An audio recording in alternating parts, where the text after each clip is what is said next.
All right, so we're going to be going to the beach today to see if we can see any kind of pre-bonsai material in the wild. Not necessarily a collection trip, but just to see if there's anything interesting in terms of adult trees or naturally miniaturized trees around this area, just to, check it out. And then also we're going to be looking for rocks at the beach. There's a good chance to find some fossils here around Lake Michigan, so maybe there's some kind of rocks we can use for a root over rock, and hopefully they'll have some fossils in it too. So let's go around this forest preserve today and then the subsequent beach and see what we can find. All right, so first up we have an eastern white pine, and it's the same problem with this one as you saw in my previous video, where white pine material is kind of hard to find because the trunk tends to be thin, tends to not have too much taper, the bark is smooth, the branches are long and flexible, there's very long internodes or gaps in between the foliage, so nothing too good to style. But this is a preserve where we're not collecting anything today because I don't think you legally can, but it's nice to see stuff in the wild and kind of get an idea for what's around in the area. Maybe we'll come across an area where we can collect stuff, but here it's kind of just more of a visual trip to see how stuff grows in the wild and kind of get an inspiration for bonsai. So here we have some Juniperus communis variety depressa. This is an endangered juniper on, the Illinois property because it doesn't really grow too frequently here. In Wisconsin, it's a little bit more common and it's not endangered, so I think you can collect it in Wisconsin, just not in Illinois.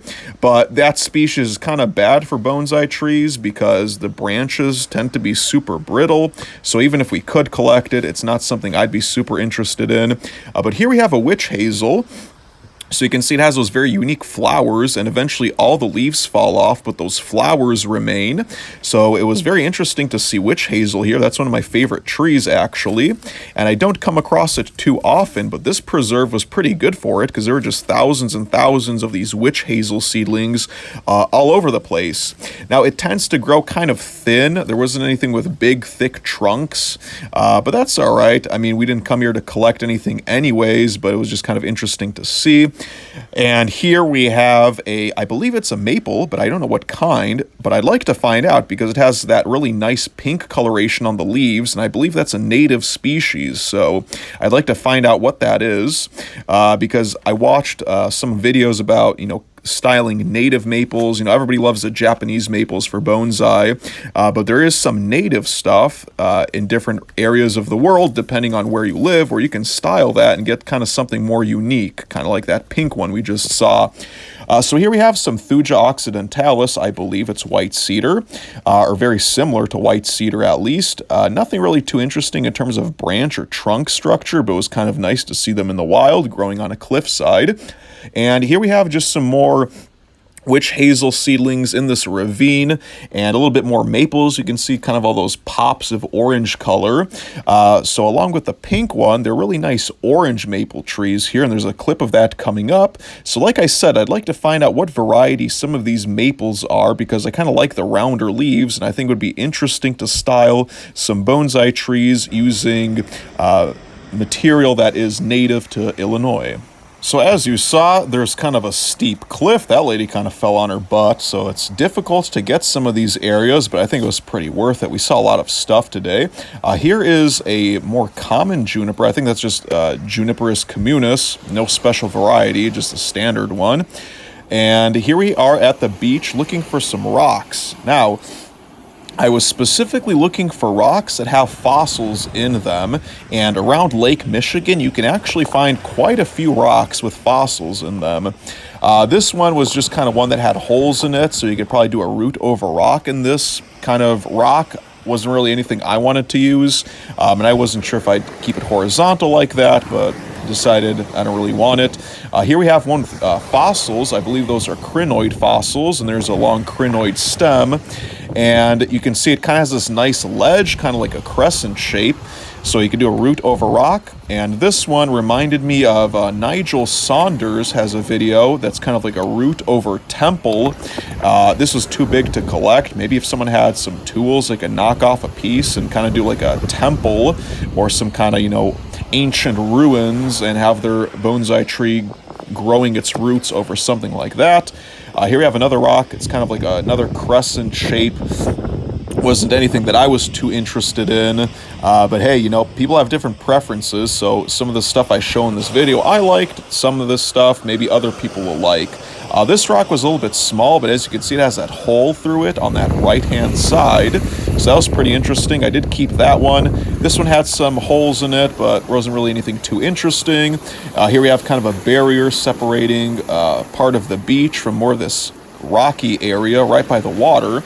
But there was a white cedar over there, and I wanted to go check it out. So of course I got my shoes wet. I came, you know, unprepared, but I wanted to walk over there and kind of see if we can get an up-close look, because this is kind of a more quote-unquote inspirational bonsai in the wild type of video. So you can see here, you know, trees growing on cliffs. I believe that's how it started. People went out and they collected stuff in the field that's kind of, you know, naturally dwarfed because it's growing on a cliffside. Of course, this isn't naturally dwarfed, but it was interesting to see it has this big root mat growing on the rocks, and I'm sure some of the roots go down through the crack into the sand. It ended up being a full-size tree because I think it has enough moisture here to grow just fine, but kind of an interesting sight to see that big fat mat of roots just kind of sitting on the rock.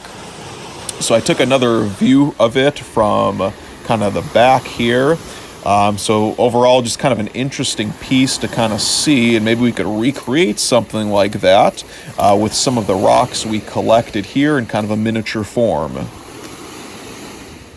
So here's an interesting rock. It's kind of like a pillar, and you can do a root over rock on this type of thing. Somebody has a video of it that I saw recently, which is why I collected that rock, but I don't remember who it was. But anyways, here we have some stacks of rocks that I knocked down. It's just one of my pet peeves because I like to go to wilderness areas and have them look wild. This just reminds me that humans were here, so I always knock all of that down because, I don't know, I just don't really like seeing that type of stuff. So here we have a weird, like, cave formation, and I thought this may be rock, but it ended up being just a bunch of soil. And we have this tree. As you can see, the roots are like halfway exposed, so I feel like that tree is going to fall down this cliff anytime soon. Was kind of hoping it might be today with a strong wind. I could get that on video, but, you know, maybe we'll come back and see if it falls eventually. There were some very flat stones here as well. This one is pretty heavy, especially trying to lift it up with one hand. I'm not too interested in doing those kind of rock slab plantings, but there were some useful rocks for that here if you would like to do something like that. And then I found a rock that has those crystals inside. I believe that's kind of like a little geode. So this was an interesting find. I did keep this one, and maybe we'll use that as a kind of unique root over rock type of styling. And so here we just have what I found today. We have that kind of thin pillar. We have some of these fossil rocks. We have this bigger one, which I decided I'm probably not going to take that one. But I took this smaller one that has the fossils in it. And it was kind of hard to put all of this in my backpack and bring it all back to the car, but I decided it was worth it. So I went over across this ledge, across this bridge. We have kind of a nice little waterfall happening there, and I moved on to see if we can find any more interesting plants here. Here we have this other juniper. It's the same one as before. It's the Juniperus communis variety depressa, kind of growing on a cliff. The trunk is very, very thin, but maybe in a couple years, you know, maybe a couple hundred years, if it lives that long, it could be a nice pre-bonsai material. And then we have an oak, and I don't know which oak variety this is, but there were a lot of oaks here that kind of had smaller leaves. Typically the problem with oaks is, well, oaks for bonsai, is that the leaves don't reduce at all, and they end up being large. And we have some nice moss here, but the oaks around here, they had kind of naturally smaller leaves, so perhaps whatever species that is would be useful for bonsai. And then here we have a bright red maple, and I don't know which variety this is, but that has great coloration on it, so I'd like to figure out what that is and kind of see if we can get some seeds and do more of these native maples that have a nice coloration on them. So here we can see this juniper, same thing as I mentioned before. The native ones, the branches are kind of brittle, not really useful. And I finished off this video with just another shot of one of these oaks that has these naturally shorter leaves, which may be something that's useful for bonsai.